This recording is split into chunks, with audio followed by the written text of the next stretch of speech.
Hello crafted shutter watchers, and today I'm going to show you how to do a professional color grade in Davinci Resolve using the tools that you usually don't pay much attention to in the color tab. I have a clip right outside. I'm going to drag it in here into the media pool, and I'm in the timeline, and it says, do I want to change the frame rate? I say go ahead and change it to match this clip. Now I'm just going to grab this clip up here in the corner, and I'm just going to drop it here on the timeline. And this is a stock clip that I shot a few years ago, and this is what I'm going to use to demonstrate the color grade with. So you can drag anything into the media pool in any tab and drop it in there. It's a drag and drop. So that's what I did there. I'm going to come down here to the color tab. Now immediately most people see this, and I clicked on these three color wheels to show you this, and you know, everybody gets a little blown away by everything that you can do here. And actually, if you're not careful, you're going to waste a lot of time color correcting your footage when you really need to focus on what matters most. So don't pay attention to all of the wham bam features here in order to get a great color grade. Now I've already somewhat colored this clip, but I'm going to show you how to run through this in Resolve so you can actually do it like a pro.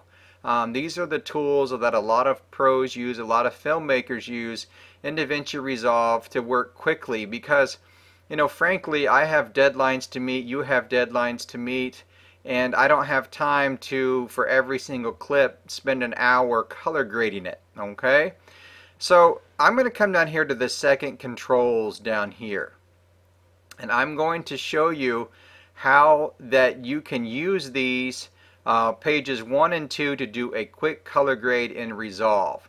First is contrast, pivot, saturation. We're not going to do anything with hue, and we're not going to do anything with loom mix. Okay, contrast, pivot, and saturation. Okay, so let's up the contrast on this a little bit, and you can watch the clip there, and that looks pretty good.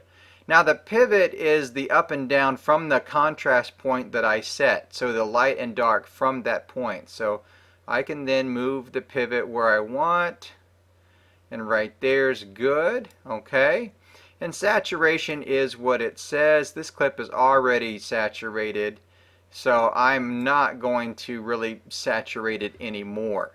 Okay, then you're going to come over to panel 2, and temperatures, the first one you're going to deal with.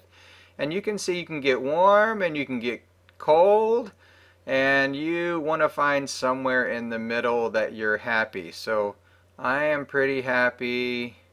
Oh, it's medical. I want it just a little cool. Maybe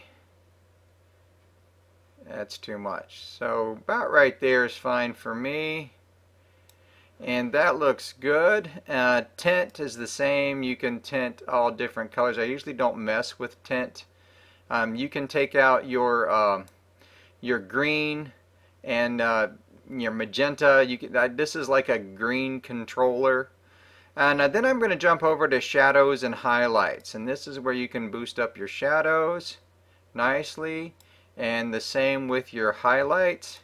You can bring them down and control your highlights, recover highlights. Okay, and then a lot of pros will just go back in here and run through that process one more time, just doing a slight adjustment to what they like.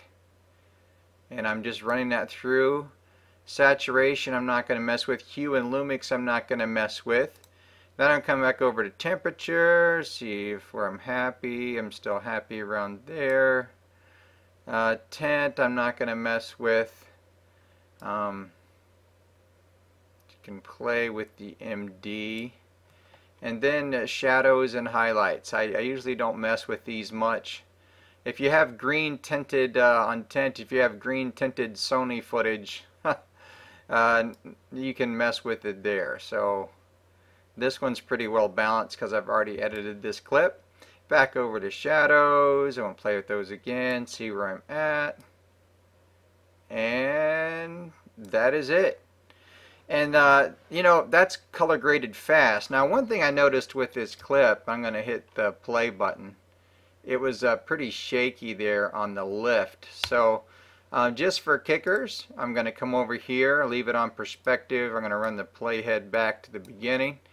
And oops, sorry about that. And then I'm going to hit stabilize. And really, I just color corrected and stabilized this clip. And we're going on, you know, 4 minutes. But that's because I'm talking as I'm doing it with you. So there you go. There you have a great clip, nicely stabilized and nicely colored. Hey, I hope you enjoyed this tutorial. That's a really quick way on how to run through color grading using these bottom two controllers that a lot of people overlook. They look at these flashy wheels and they get carried away, and I just leave my waveform up over here as I'm adjusting, and you can see I have a nice exposure here, just nicely balanced. So that is a good way to color grade, friends. It takes out the wham bam worrying about getting. A lot of people get too carried away and too far off and make their grade look horrible. So there you go. Don't forget these bottom controllers. And again, I'll walk you through. I use the contrast, I use the pivot, I use the saturation. I don't use the hue and lumix. I go to the next page. I work with temperature. I work with tint if I need to. I work with shadows and highlights. And that's pretty much how you can do a great color grade. Hope you find this useful. If you haven't subscribed to the channel, go ahead and do so. And I appreciate your support. And I hope you enjoy these tutorials. I try to make them quick and to the point so you can get done what you need to get done and learn Davinci Resolve. It's a fantastic program. I really am enjoying learning it. And I hope that you continue to watch, subscribe, and get involved in the community. Thanks for watching. We will see you in the next video.